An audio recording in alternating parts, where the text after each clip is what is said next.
Vouching of remuneration paid to directors. Remuneration जो हम पे करते हैं डायरेक्टर्स को वो हमारा P&L आइटम है, तो इसकी हम वाउचिंग करते हैं। जब हम वाउचिंग करते हैं तो हमारी बुक में ये पेज नंबर है 5.10। इसमें है कि पब्लिक कंपनी में हम वाउचिंग कैसे करते हैं।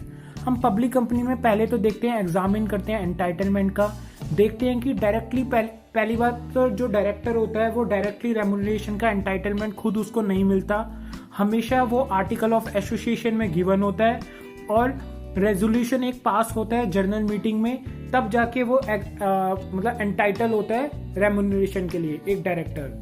सेकंड पॉइंट इसमें कहता है कुछ सेक्शन को हमें रेलिवेंस देनी पड़ेगी, कुछ सेक्शन को हमें देखना पड़ेगा। वो सेक्शन कौन कौन से हैं? सेक्शन नंबर 197 इसमें बहुत इंपॉर्टेंट रोल प्ले करता है।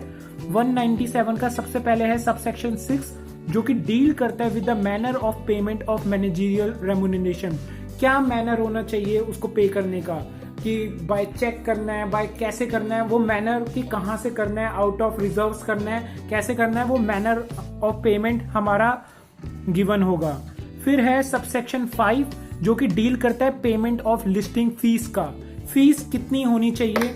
फिर है सबसेक्शन 1 जो कि डील करता है, प्रिस्क्राइब करता है overall limit of managerial remuneration. There should be a limit, हमेशा ऐसा नहीं होगा कि आर्टिकल ऑफ एसोसिएशन में लिख दिया कि तुम कितनी भी दे दो। हमें सबसेक्शन 5 में लिस्टिंग हमें फीस बतानी पड़ेगी कि इतनी फीस उसको मिलेगी और हर ईयर 10% का इंक्रीमेंट होगा, या जो भी फर्म की पॉलिसीज हैं आर्टिकल ऑफ एसोसिएशन में लिखना पड़ेगा। ये सारे तीनों सेक्शन आपस में एक दूसरे से कनेक्टेड है। जो 1 है उसमें हम लिख रहे हैं कि कितनी ओवरऑल लिमिट है, उससे आगे मैनेजरियल रेम्यूनरेशन नहीं जाएगी। It can be either 20% of general reserve, 10% of general reserve, it can be what ever anything.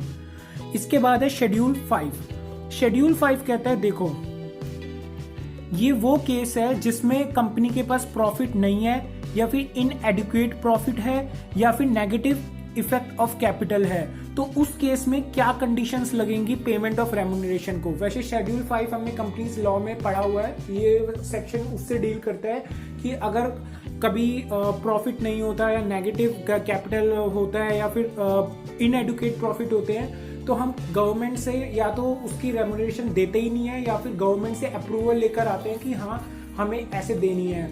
और इसमें शेयर होल्डर्स का भी वोटिंग राइट होता है। ये अलग केसेस जाते हैं, ये बहुत लंबा इसका लॉ है, लॉ में गिवन है ये। इसके बाद देखो मैंने ये जो पढ़ाया था सेक्शन 197(1), इसमें है ओवरऑल प्रिस्क्राइब लिमिट जो है इसको भी रेज किया जा सकता है। नेक्स्ट पेज में आते हैं।